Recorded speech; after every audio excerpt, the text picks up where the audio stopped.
Good evening बच्चों। मैं अमितेश कुमार आप सबका फिर स्वागत करता हूं आपके अपने यूट्यूब चैनल संतोष टीचिंग हब में। और आज हम अपने क्लास को आगे बढ़ाएंगे और इस सेशन में हम लोग रिस्पायरेशन पढ़ने वाले हैं। कल के सेशन में हम लोगों ने न्यूट्रिशन और ह्यूमन डाइजेस्टिव सिस्टम के बारे में पढ़ा था।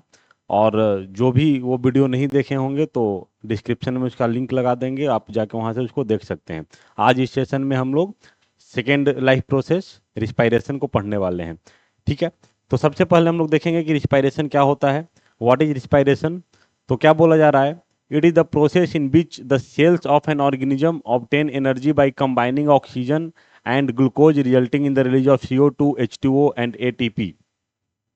क्या बोल रहा है? बोल रहा है कि ये एक ऐसा प्रोसेस है जिसमें ह्यूमन का सेल या कि कोई भी ऑर्गेनिज्म का सेल क्या करता है, कार्बन के मॉलिक्यूल को यानी ग्लूकोज को ऑक्सीडाइज करता है, ऑक्सीजन के प्रेजेंस में ऑक्सीडाइज करता है। और ऑक्सीडाइज करने के बाद उससे क्या निकलता है? एनर्जी। क्या निकलता है? एनर्जी। और उस एनर्जी का हम लोग इस्तेमाल करते हैं ATP सिंथेसिस में।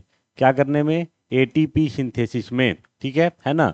और इसी को जब भी हमको फिर कुछ एनर्जी का जरूरत होता है, जैसे वॉकिंग, रनिंग, डाइजेशन, ब्रीदिंग, जितना भी हम लोग काम करते हैं, जो भी जहाँ भी हमको ATP का जरूरत होता है, यही ATP का हम लोग इस्तेमाल करते हैं एनर्जी के रूप में। ठीक है, ATP में एनर्जी का सोर्स क्या है तो हम लोग देखेंगे। ATP का फुल फॉर्म यहाँ पे देख लेंगे, अडीनोसाइन अडीनोसाइन ट्राइफॉस्फेट। यानी एक एडिनोसाइन का मॉलिक्यूल होगा और उसमें 3 फॉस्फेट ग्रुप ऐड होगा, इसी को हम लोग बोलते हैं ATP। और ATP से जब हम लोग को एनर्जी इस्तेमाल होता है तो एक फॉस्फेट का बॉन्ड टूटेगा और ये चेंज हो जाएगा हमारा ADP और फॉस्फेट में। ठीक है, और इससे जो एनर्जी निकलेगा उस एनर्जी को हमारा बॉडी इस्तेमाल कर लेगा। तो इस तरह से हम लोग ATP को इस्तेमाल करते हैं। रिस्पायरेशन हमारा दो तरह का होता है, एक होता है एरोबिक रिस्पायरेशन और एक होता है एनएरोबिक रिस्पायरेशन। ठीक है, एक होता है हमारा क्या? एरोबिक, जो ऑक्सीजन के प्रेजेंस में होगा, और एक होगा एनएरोबिक जो ऑक्सीजन के एब्सेंस में होगा, बिना ऑक्सीजन के हो पाएगा। ठीक है, अब यहाँ पे कुछ कंफ्यूजन होता है तो उसको हम लोग पहले क्लियर कर लेते हैं। रिस्पायरेशन में एरोबिक का इस्तेमाल कहाँ पे होता है? तो रिस्पायरेशन में, सॉरी, एरोबिक रिस्पायरेशन में ऑक्सीजन का इस्तेमाल कहाँ होता है? तो हम देखेंगे कि एरोबिक रिस्पायरेशन में ऑक्सीजन का इस्तेमाल होता है। यानी रिस्पायरेशन में एक स्टेप नहीं होता है, बहुत सारा स्टेप होता है और एनर्जी काफ़ी स्लो निकलता है उसमें, ताकि हमारा बॉडी बहुत अच्छे से ज़्यादा एनर्जी को ATP में कन्वर्ट कर पाए। ठीक है, तो रिस्पायरेशन में हमारे पास एक होता है इलेक्ट्रॉन ट्रांसपोर्ट चेन। ठीक है ना, ETC। तो एरोबिक रिस्पायरेशन में जो मेरा फाइनल इलेक्ट्रॉन एक्सेप्टर होगा वो क्या होगा? वो ऑक्सीजन होगा। क्या होगा? वो ऑक्सीजन होगा। एरोबिक रिस्पायरेशन में जो हमारा फाइनल इलेक्ट्रॉन एक्सेप्टर होगा वो क्या होगा? ऑक्सीजन होगा। एनारोबिक रिस्पायरेशन में जो मेरा फाइनल इलेक्ट्रॉन एक्सेप्टर होगा वो क्या हो सकता है? वो सल्फेट ग्रुप हो सकता है, वो नाइट्रेट हो सकता है, या वो कार्बन डाइऑक्साइड भी हो सकता है। वो डिपेंड करता है, अलग अलग ऑर्गेनिज्म अलग अलग तरीके से इसको इस्तेमाल करते हैं। ये हमारे सिलेबस का पार्ट नहीं है, बस हम लोग ताकि ज़्यादा कंसेप्ट हमारा क्लियर रहे इसके लिए हम लोग थोड़ा डिटेल में बात कर रहे हैं। ठीक है ना। तो रिस्पायरेशन दो तरह का है, एक एरोबिक रिस्पायरेशन, एक एनारोबिक। एरोबिक हम किसको बोलेंगे? तो सिंपल सा डिफिनेशन जो आपको एग्जाम में आएगा और उसको जो आपके लिए काफ़ी होगा कि रिस्पायरेशन जो ऑक्सीजन के प्रेजेंस में हो उसको हम क्या बोलते हैं? एरोबिक। और रिस्पायरेशन जो मेरा ऑक्सीजन के एब्सेंस में उसको क्या बोलेंगे? एनारोबिक। ठीक है ना। अब सवाल यहाँ पे आता है क्या ह्यूमन में एनारोबिक रिस्पायरेशन होता है?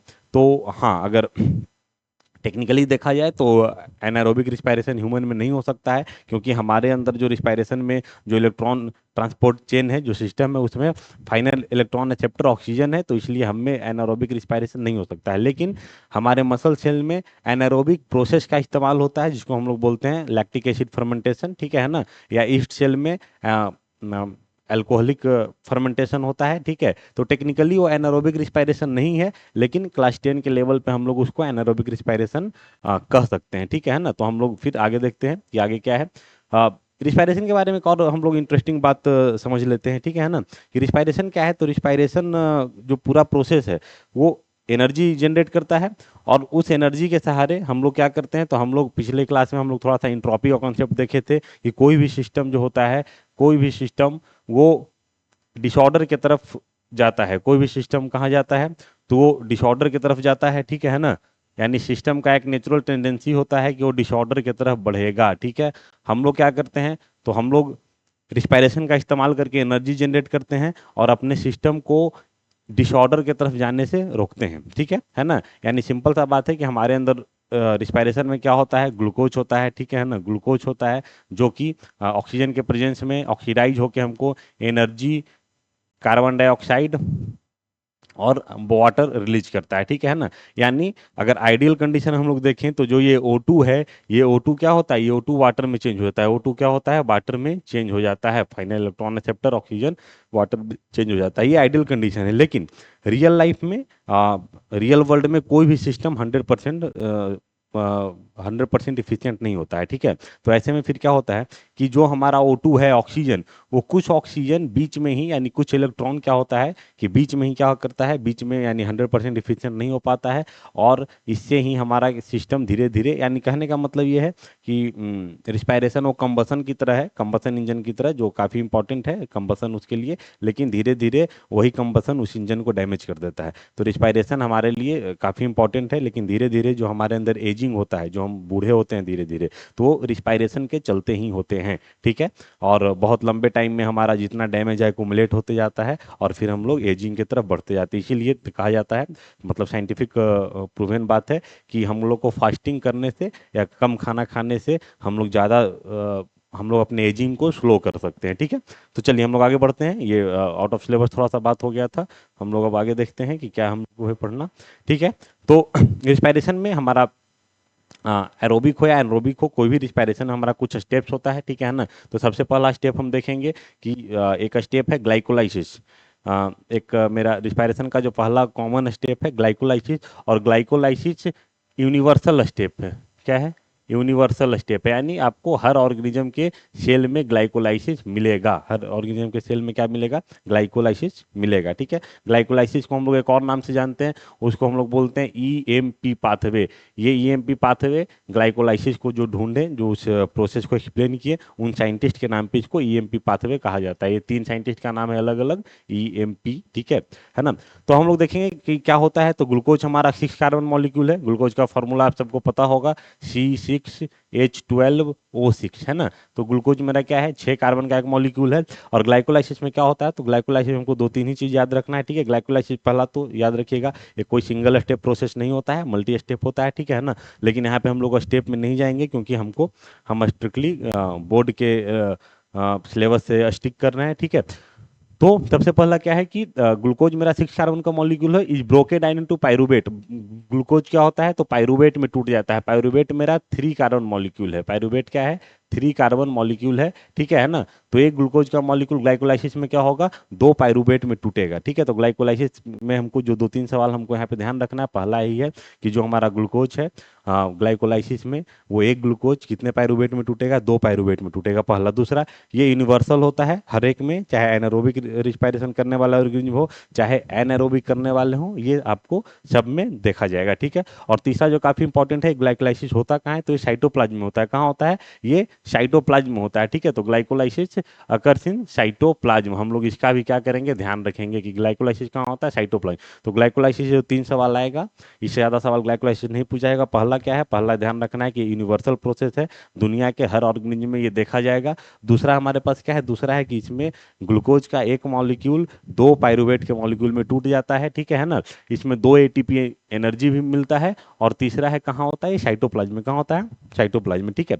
अब हम लोग देखेंगे कि आगे जो पाइरूवेट मेरा बना, वो पाइरूवेट 3 तरह से हमारा सेल उसको हैंडल कर सकता है, ठीक है ना। तो हम लोग तीनों को देखेंगे कि क्या क्या हो सकता है। तो सबसे पहला पाइरूवेट, जो यहाँ पे हम एग्जाम्पल लिए हैं ईस्ट फर्मेंटेशन का, यानी अल्कोहलिक फर्मेंटेशन का। तो क्या होता है कि पाइरूवेट मेरा अल्कोहल और कार्बन डाइऑक्साइड में टूट जाता है। अल्कोहल में 2 कार्बन है, और कार्बन डाइऑक्साइड में 1 कार्बन है, और पाइरूवेट में 3 कार्बन है। तो मेरा इसको ध्यान रखिएगा कि पाइरूवेट जब अल्कोहलिक फर्मेंटेशन होता है, तो पाइरूवेट मेरा इथेनॉल और कार्बन डाइऑक्साइड में टूटता है, ठीक है।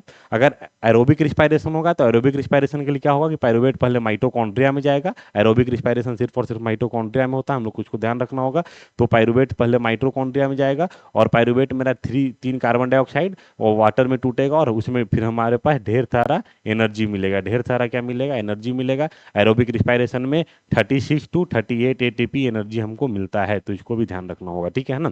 तो सबसे पहला क्या है कि पाइरूवेट अगर एरोबिक रिस्पायरेशन होगा, तो माइटोकॉन्ड्रिया में होगा, और उसमें 3 कार्बन डाइऑक्साइड का मॉलिक्यूल, वाटर, और साथ में ढेर सारा एनर्जी, ठीक है। और थर्ड मेरे पास जो एग्जाम पूछा जाता है, तो वो क्या है, कि अगर हमारा मसल सेल, जब हम लोग हैवी एक्सरसाइज करते हैं तो वहाँ पे ऑक्सीजन का लिमिटेड सप्लाई होता है, तो ऐसे में मेरा मसल सेल क्या कर सकता है, तो वो लैक्टिक एसिड फर्मेंटेशन का इस्तेमाल कर सकता है। और इसमें क्या होता है, तो इसमें हमारा जो पायरुवेट है वो लैक्टिक एसिड में चेंज करता है, ठीक है ना। और एग्जाम में क्वेश्चन भी आ सकता है कि हैवी एक्सरसाइज के बाद मसल क्रैम्प क्यों होता है, तो उसका सीधा सा एग्जांपल है कि हैवी एक्सरसाइज के बाद जो हमारा मसल्स होता है वो पायरुवेट को क्या करता है, पायरुवेट को लैक्टिक एसिड में तोड़ देता है, और इसी लैक्टिक एसिड के अकोमुलेशन के चलते हमें क्रैम्प्स होते हैं, ठीक है ना। और यहाँ पे एनर्जी दे रहा है क्या है कि दो में, यानी एरोबिक रिस्पायरेशन में मेरा एनर्जी क्या होगा, ज़्यादा होगा एनारोबिक रिस्पायरेशन से। हम लोग देखे थे ग्लाइकोलाइसिस में 2 ATP आ रहा था, और एरोबिक रिस्पायरेशन में 36 to 38 ATP एनर्जी जनरेट हो रहा था, ठीक है। हम लोग आगे बढ़ते हैं, चलिए। हाँ ठीक है, तो आगे हम लोग देखते हैं क्या बोला जा रहा है। तो आगे बोला जा रहा है क्या, कि energy release during the respiration is immediately trapped into ATP. हम लोग इसका भी ध्यान रखेंगे कि हमारा रिस्पायरेशन बिल्कुल कांस्टेंट प्रोसेस, जैसे हम लोग अपने सांस को रोक के 1-2 मिनट तक सर्वाइव कर सकते हैं, रिस्पायरेशन को रोक के बिल्कुल सर्वाइव नहीं कर सकते। रिस्पायरेशन एक कंटिन्यूस है और काफी इंपॉर्टेंट प्रोसेस है, ठीक है। तो जो भी एनर्जी मेरा रिलीज होता है रिस्पायरेशन के दौरान, वो इमीडिएटली किस में ट्रैप हो जाता है, एटीपी में, एडिनोसाइन ट्राइफॉस्फेट में, ठीक है। और ये एटीपी स्टोर नहीं होता, ये एटीपी भी बनता है और तुरंत इस्तेमाल हो जाता है, बनता है और तुरंत इस्तेमाल हो जाता है, तो इसको भी हम लोग को ध्यान रखना है, ठीक है। ATP is when energy needed, और एटीपी का ही इस्तेमाल होता है, ठीक है ना। एटीपी को एनर्जी करेंसी कहा जाता है, तो इसको भी ध्यान रखेंगे। एक यहाँ पे इंपॉर्टेंट, यहाँ पे पॉइंट आ रहा है क्या, कि during day time plant do not release CO2। दिन के समय प्लांट CO2 रिलीज नहीं करता है, क्यों नहीं करता है, क्योंकि दिन में हो रहा होता है फोटोसिंथेसिस, और फोटोसिंथेसिस में ही प्लांट CO2 को इस्तेमाल कर लेगा। और इसीलिए हम लोग देखेंगे कि बहुत ऐसा कहा जाता है, एक पॉपुलर मिथ है कि हम लोग को रात में पेड़ के नीचे नहीं सोना चाहिए, क्योंकि रात में कार्बन डाइऑक्साइड पेड़ से निकलता है और हम लोग सोएंगे तो हमको नुकसान होगा। हालांकि इसका कोई साइंटिफिक बेसिस नहीं है, क्योंकि अगर रात में पेड़ के नीचे सोने से नुकसान हो रहा होता तो जंगल में फिर जितना जानवर रह रहे हैं वो सब काफ़ी नुकसान में चले जाते, है ना। तो ऐसा कोई दिक्कत नहीं है, कार्बन डाइऑक्साइड इतना नहीं बढ़ जाएगा रात में पेड़ के नीचे कि हमको कोई नुकसान हो जाए, ठीक है। तो फिर भी लेकिन एक पॉइंट याद रखना है, एमसीक्यू में पूछा जा सकता है कि डे टाइम में क्या होता है, तो प्लांट CO2 रिलीज करता है, तो नहीं, डे टाइम में चूंकि फोटोसिंथेसिस होता है, इसलिए प्लांट अपना सारा CO2 को वहीं पे इस्तेमाल कर लेगा, ठीक है। उसके बाद हम लोग आगे देखते हैं, आगे काफ़ी इंपॉर्टेंट है और ये क्वेश्चन आ सकता है, इसको आप लोग अंडरलाइन करके अच्छे से नोट कर लीजिएगा। ये क्वेश्चन पूछा जा सकता है कि एक्वाटिक एनिमल, पानी में रहने वाले जानवर का रेट ऑफ ब्रीदिंग फास्टर क्यों होता है। तो इसका सिंपल सा लॉजिक है कि हवा में 21% ऑक्सीजन है, पानी में कितना हो सकता है, तो पानी में ऑक्सीजन समवेयर 0.1% या इससे भी कम होता है, वो टेम्परेचर पे भी डिपेंडेंट करता है, ठीक है ना। तो यानी हवा के कंपेरिजन में पानी में बहुत कम ऑक्सीजन है, और इसी वजह से जो एक्वाटिक एनिमल है उसको बार बार सांस लेना पड़ेगा, क्योंकि वहाँ पे ऑक्सीजन काफी कम है। क्या बोला जा रहा है कि rate of breathing in aquatic animal is faster than the terrestrial organism because air have more percentage of oxygen in it, ठीक है ना। क्योंकि जमीन पे जो हवा है, हवा में ऑक्सीजन का परसेंटेज काफी हाई है, इसीलिए जमीन पे रहने वाले जानवर का ब्रीदिंग रेट स्लो होता है, पानी में रहने वाले जानवर का ब्रीदिंग रेट काफ़ी हाई होता है। आप देखेंगे एक्वेरियम में कोई मछली देखे होंगे तो मछली बार बार मुंह खोल के सांस लेते रहती है काफ़ी तेजी से, क्योंकि वहाँ पे डिजॉल्व ऑक्सीजन बहुत ज़्यादा कम है, ठीक है ना। चलिए ठीक है, अब आगे हम लोग देखते हैं ह्यूमन रिस्पायरेटरी सिस्टम। तो ह्यूमन रिस्पायरेटरी सिस्टम से पहले हम लोग एक डायग्राम देख लेते हैं, उस डायग्राम से हम लोग कुछ डिस्कस कर लेंगे और उसके बाद फिर हम अपने नोट्स पे वापस आ जाएंगे। तो ये है हमारा ह्यूमन रिस्पायरेटरी सिस्टम का डायग्राम। तो सबसे पहले क्या होता है, तो सबसे पहले हमारे पास नॉस्ट्रिल्स होगा। सबसे पहले क्या होगा, 1 मिनट हम लोग इसको थोड़ा सा सबसे पहले हमारे पास क्या होगा, नॉस्ट्रिल्स होगा, नॉस्ट्रिल्स, है ना। और इसी नॉस्ट्रिल्स से फिर क्या होता है, हवा अंदर जाता है, अंदर जाने के बाद नॉस्ट्रिल्स के बाद क्या आएगा मेरा, नेजल पैसेज और नेजल कैविटी इसको बोलते हैं। और उसके बाद फिर एक कॉमन फायरिंग्स मेरा होता है, जो क्या होता है, common pipe for food and air, common pipe for food and air. यानी ये सवाल आ सकता है एग्जाम में या कहीं भी पूछा जा सकता है कि जो फेरिंग्स है या कौन सा इसमें ऑर्गन है जो फूड और हवा का कॉमन पैसेज है, तो उसको हम लोग क्या बोलते हैं, फेरिंग्स बोलते हैं, ठीक है। फेरिंग्स के बाद हमारे पास क्या आएगा, तो हमारे पास लैरिंग्स आएगा, ठीक है। और यहाँ पे हम लोग को ध्यान देना है, एक व्हाइट बॉक्स के गैप को हम लोग ग्लॉटिस बोलते हैं, और ग्लॉटिस के ऊपर एक फ्लैप होता है जिसको हम लोग क्या बोलते हैं, ईपी ग्लॉटिस, क्या बोलते हैं, ईपी ग्लॉटिस। बायो में जहाँ पे भी ईपी आएगा आप समझ जाइएगा कि ईपी का मतलब ऊपर, जैसे ईपी डर्मिस हम लोग जानते हैं, डर्मा स्किन, ईपी मतलब स्किन के ऊपर का लेयर ईपीडर्मिस हो जाएगा। उसी तरह से ग्लॉटिस के ऊपर जो मेरा फ्लैप है उसको हम क्या बोलते हैं, ईपीग्लॉटिस। और ईपीग्लॉटिस का क्या क्या काम होता है, फूड के एंट्री को रोकता है एयर पैसेज में, ठीक है ना। तो ईपीग्लॉटिस का भी काम लोग ध्यान रखेंगे कि हमारे जो एयर का जो पैसेज है, एयर जो पाइप है, उसको जब हम लोग खाना को निगलते हैं तो ढक देता है ताकि उसके अंदर खाना ना चला जाए, ठीक है ना। तो यहाँ पे हम देखेंगे फेरेंक्स क्या हो गया, common passage for food and air, ठीक है। उसके बाद लैरिंग्स, लैरिंग्स को हम लोग क्या बोलते हैं, वॉइस बॉक्स क्या बोलते हैं, वॉइस बॉक्स, यानी जो हमारा आवाज निकल रहा है वो लैरिंग्स के सहारे ही निकल रहा है। लैरिंग्स के बाद हमारे पास आएगा ट्रैकिया, और ट्रैकिया फिर डिवाइड हो जाएगा हमारे ब्रोंकियाई में, ब्रोंकियाई आगे जाके ब्रोंक्यूल्स में डिवाइड होगा, और ब्रोंक्यूल्स आगे जाके कहाँ होगा, एल्वोलाई में डिवाइड होगा। और एल्वोलाई क्या होता है, साइट ऑफ गैसियस एक्सचेंज, क्या होता है, site of gaseous gaseous exchange, ठीक है ना, साइट ऑफ गैसियस एक्सचेंज, ठीक है। तो यहाँ पे दो तीन सवाल आ सकता है, तो हम लोग तीनों सवाल को एक बार देख लेते हैं। सबसे पहला क्या, कि फायरिंग्स क्या होता है, तो फायरिंग्स होता है common passage for food and air, ये ध्यान में रखेंगे। वॉइस बॉक्स हम लोग किसको बोलते हैं, लैरिंग्स को बोलते हैं। और एक पूछा जा सकता है कि इसमें से कौन सा साइट ऑफ गैसियस एक्सचेंज है, तो कहाँ पे गैस जाके एक्चुअली में एक्सचेंज होता है, तो उसको हम क्या बोलेंगे, एल्बोलाई। एल्बोलाई पे क्या होता है, गैस मेरा सही में जाके एक्सचेंज होता है। फिर नीचे का स्ट्रक्चर है मेरा मस्कुलर स्ट्रक्चर, जिसको हम डायफ्राम बोलते हैं। डायफ्राम का क्या काम होता है, तो डायफ्राम का काम होता है इस पूरे चैम्बर को क्या करना, एयर टाइट बनाना, क्या बनाना, एयर टाइट बनाना, ठीक है ना। और इसी डायफ्राम के वजह से ही हम लोग क्या कर पाते हैं, हम लोग सांस ले पाते हैं। जब हमारा डायफ्राम कॉन्ट्रैक्ट होगा, तो डायफ्राम कॉन्ट्रैक्ट होने की वजह से क्या होता है कि हमारा जो रीब केज है वो ऊपर आता है, जो मेरा जो चैम्बर है उसका वॉल्यूम बढ़ेगा, अंदर प्रेशर डिक्रीज होगा, और बाहर से हवा अंदर चला जाएगा, ठीक है। और जब हमको हवा बाहर छोड़ना होता है, एक्सेल करना होता है, तो मेरा डायफ्राम रिलैक्स करता है, रिब्स मेरा नीचे आएगा, अंदर का प्रेशर बढ़ेगा, और हम क्या करेंगे, हम सांस को बाहर छोड़ देंगे, ठीक है। और जब हम लोग देखते हैं कहीं पे भगदड़ हो जाता है, जैसे हाल में ही कोई हम बिहार के नालंदा जिले में एक दुखद घटना घट गई भगदड़ का, तो भगदड़ में होता क्या है कि लोग इतने पास आ जाते हैं कि वहाँ पे रिब्स को फैलने का जगह नहीं होता है, जिसके वजह से लोग सांस लिए बिना मर जाते हैं, है ना। तो इसका काफ़ी इंपॉर्टेंट रोल है डायफ्राम का, डायफ्राम के वजह से ही हम लोग सांस ले पाते हैं। अगर डायफ्राम में किसी तरह का रैप्चर हो गया, किसी तरह का उसमें होल हो गया, तो फिर हम लोग सांस नहीं ले पाएंगे। तो इसको भी ध्यान रखना है कि डायफ्राम काफ़ी इंपॉर्टेंट हमारे पास हो जाता है, ठीक है ना। चलिए हम लोग वापस अपने नोट्स पे आ जाते हैं। अ,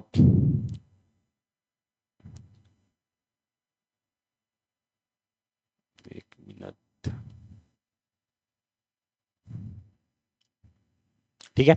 अब यहाँ पे देखिए एयर पैसेज ह्यूमन का बात हो रहा है। सबसे पहले एयर कहाँ, नॉस्ट्रिल्स, नॉस्ट्रिल्स में क्या होता है, तो नॉस्ट्रिल्स हम देखते हैं कि हमारे पास फाइन हेयर होता है, और म्यूकस मेम्ब्रेन जो क्या करता है, जो वो हवा को साफ कर देता है, हवा को फिल्टर कर देता है, ठीक है ना।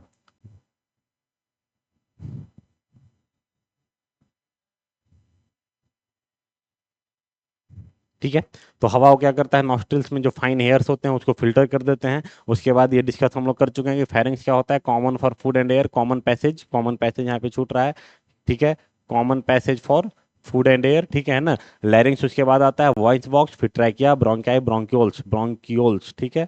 ब्रोंक्यूल्स का स्पेलिंग थोड़ा सा यहाँ पे गलत है, हम लोग जब नोट्स को दोबारा रिवाइज करेंगे तो ये सारा कुछ सुधार कर आप लोग को अवेलेबल करवा दिया जाएगा, ठीक है। और एल्वुलाई क्या होता है, exchange of gaseous, exchange of site of gaseous exchange, एक मिनट, टेक प्लेस हेयर, हाँ ठीक है। एल्वुलाई के पास क्या होता है, गैस एक्सचेंज होता है। हम लोग थोड़ा सा देख लेते हैं कि एल्वुलाई के पास गैस कैसे एक्सचेंज होता है, ठीक है। तो सबसे पहले हम लोग देखेंगे गैस बॉडी में हमारा कैसे एक्सचेंज होता है, डिफ्यूजन के द्वारा, कैसे, डिफ्यूजन के द्वारा। यहाँ पे दो तीन चीज हम लोग को ध्यान देना है, ठीक है ना, कि जो मेरा ऑक्सीजन है, हम लोग सांस लेते हैं, सांस लंग्स में जाता है, लंग्स के बाद वो एल्वोलाई के पास जाता है, और एल्वोलाई से ऑक्सीजन ब्लड में कैसे जाता है, तो ब्लड में जाता है डिफ्यूजन प्रोसेस के द्वारा। और डिफ्यूजन प्रोसेस क्या होता है, तो हम लोग याद करेंगे कि डिफ्यूजन प्रोसेस होता है किसी भी सब्सटेंस का movement from higher concentration to lower concentration, ठीक है, किसी भी सब्सटेंस का movement from higher concentration to lower concentration, इसको हम क्या बोलते हैं, इसको हम बोलते हैं डिफ्यूजन। अब यहाँ पे ध्यान से देखने का बात है क्या, कि मान लीजिए मेरा एल्वोलाई का एक मेम्ब्रेन है, ये एल्वोलाई मेम्ब्रेन है, ठीक है, एल्वोलाई मेम्ब्रेन है ना। नीचे मेरा ब्लड है, नीचे मेरा ब्लड वेसल्स है, और ऊपर क्या है, ऊपर लंग्स में एयर है, ठीक है। अब ऊपर जो एयर हम लोग हवा से लिए हैं वो क्या होगा, इसमें 21% ऑक्सीजन होगा, कितना होगा, 21% ऑक्सीजन होगा, ठीक है। और चूंकि ब्लड वेसल्स कहाँ से हवा को लेके आ रहा है, सेल से, कहाँ से आ रहा है, सेल से। तो चूंकि सेल में रिस्पायरेशन होता है, इसीलिए सेल में ऑक्सीजन नहीं होगा, सेल से जो मेरा ब्लड लेके आएगा एयर को, उसमें ऑक्सीजन बहुत कम होगा, और रिस्पायरेशन में CO2 जनरेट होता है, तो इसमें CO2 ज़्यादा होगा। तो जब हवा को मेरा एल्वोलाई से ब्लड वेसल की तरफ जाना होगा तो O2 डिफ्यूज कर जाएगा। O2 क्या हो जाएगा, डिफ्यूज कर जाएगा, और डिफ्यूजन के बाद O2 हेमोग्लोबिन के साथ बॉन्ड बनाएगा, ऑक्सीजन हेमोग्लोबिन के साथ बॉन्ड बनाएगा और वो सेल तक चला जाएगा। सेल में जाने के बाद वो हवा कंज्यूम होगा, ऑक्सीजन कंज्यूम होगा, और वो फिर क्या बनेगा, वो CO2 बनेगा। और ये CO2 जब वापस यहाँ पे आएगा तो चूंकि एयर में 0.003% ही CO2 है, और इधर CO2 का मात्रा काफी ज्यादा होगा क्योंकि यहाँ पे सेल में रिस्पायरेशन हो रहा है और वहां से CO2 आ रहा है, ठीक है ना। तो यहाँ से फिर क्या होगा, CO2 डिफ्यूज होके बाहर चला जाएगा और फिर हम लोग उसको एक्सहेल कर देंगे। तो डिफ्यूजन के सहारे ही जो है वो एल्वोलाई से एयर ब्लड वेसल के पास जाता है और ब्लड वेसल से एल्वोलाई के पास आता है, ठीक है ना, इसको ध्यान रखेंगे। और यहाँ पे एक खास बात और कि हेमोग्लोबिन क्या करता है, तो हेमोग्लोबिन ऑक्सीजन के ट्रांसपोर्ट में हेल्प करता है। और CO2 कैसे ट्रांसपोर्ट होता है, तो CO2 में ब्लड में डिजॉल्व होकर ट्रांसपोर्ट होता है। CO2 मेरा कार्बोनेट आयन के रूप में ब्लड में डिजॉल्व होकर ट्रांसपोर्ट होता है। तो इसको हम लोग को ध्यान रखना है कि हेमोग्लोबिन ऑक्सीजन को ट्रांसपोर्ट करता है, रेड ब्लड सेल में होता है हेमोग्लोबिन। और CO2 मेरा कैसे होता है, तो CO2 मेरा कार्बोनेट मतलब ब्लड में घुल के प्लाज्मा में घुल के CO2 ट्रांसपोर्ट होता है, ठीक है। चलिए आगे, एल्बोलाई हम लोग देख लिए हैं। एल्बोलाई क्या होता है, यहाँ पे एक इम्पॉर्टेंट है, इम्पॉर्टेंट ये है कि देखिए, रिंग्स ऑफ कार्टिलेज ट्रैकिया में होता है। रिंग्स ऑफ कार्टिलेज क्यों होता है, रिंग्स ऑफ कार्टिलेज इसलिए होता है क्योंकि रिंग्स ऑफ कार्टिलेज अगर नहीं होगा ट्रैकिया में तो ट्रैकिया मेरा क्या कर जाएगा, कोलैप्स कर जाएगा। तो उसको बचाने के लिए तो ये भी सवाल आ सकता है कि ट्रैकिया कोलैप्स होने से रोकने के लिए क्या होता है हमारे पास, तो कार्टिलेज का रिंग लाइक स्ट्रक्चर होता है, ठीक है ना। एल्वोलाई के बारे में हम लोग देख चुके हैं। नेक्स्ट हमारे पास है रिसिडुअल वॉल्यूम। रिसिडुअल वॉल्यूम कहने का मतलब कि वो वॉल्यूम एयर का, ठीक है, हम फोर्सिबल एक्सपायरेशन यानी हम बहुत जोर लगा के भी अगर सांस को छोड़ देंगे, ठीक है ना, बिल्कुल पूरा दम लगा के सांस को छोड़ दें, ठीक है, कुछ इस तरह से सारा ताकत लगा के, फिर भी हम सारा हवा को अपने लंग्स से नहीं निकाल सकते हैं। कुछ हवा हमारे लंग्स में क्या होगा, बच जाएगा। वो ऐसा इसलिए होता है क्योंकि लंग्स से हम पूरा हवा को निकाल देंगे तो लंग्स का दोनों मेम्ब्रेन आपस में क्या हो सकता है, चिपक सकता है, ठीक है, और उससे फिर काफी ज्यादा परेशानी होगा। तो इससे बचने के लिए हमारे लंग्स में क्या होता है, हमेशा कुछ ना कुछ हवा होता है। कितना, लगभग 1200 ml के, यानी 1 लीटर से लेके, आप 1 लीटर याद रख सकते हैं, 1100 से 1200 ml एक्यूरेट नंबर। इसी को हम लोग बोलते हैं रिसिडुअल वॉल्यूम, यानी volume of air remaining in lungs even after forcible expiration. इसी को हम क्या बोल देते हैं, इसी को हम बोल देते हैं रिसिडुअल वॉल्यूम, ठीक है ना। और ये हमारा कितना होता है, तो 11 से 1200 ml होता है, ठीक है। फिर हेमोग्लोबिन का बात किया गया है कि हेमोग्लोबिन क्या करता है, तो हेमोग्लोबिन ही है जो हमारा ऑक्सीजन करता है body, where CO2 is transported in the dissolve form in the blood. तो यही बात है जो हम बता रहे थे, उसी को यहाँ पे लिखा गया है, ठीक है ना। चलिए, तो यहाँ पे हमारा रिस्पायरेशन खत्म होता है, और इसके बाद हम लोग नेक्स्ट टॉपिक में ट्रांसपोर्टेशन और सर्कुलेशन स्टार्ट करेंगे और उसको हम लोग डील करेंगे। और इसके बाद जब एक बार चैप्टर हमारा खत्म हो जाएगा तो फिर हम लोग प्रीवियस ईयर क्वेश्चन को भी डील करेंगे। और ये नोट्स आपको टेलीग्राम चैनल पे अवेलेबल करवा दिया जाएगा, और इस नोट्स से बाहर आपको बोर्ड एग्जाम में कुछ भी नहीं पूछा जाएगा। तो अगर आप इसको कवर कर लेते हैं, आप इस क्लास को कवर कर लेते हैं अच्छी तरह से, तो आप बोर्ड में पूरा क्वेश्चन को अटेम्प्ट करके आइएगा। चलिए, क्लास में ज्वाइन करने के लिए बहुत बहुत थैंक यू, और हम लोग मिलते हैं अगले क्लास में।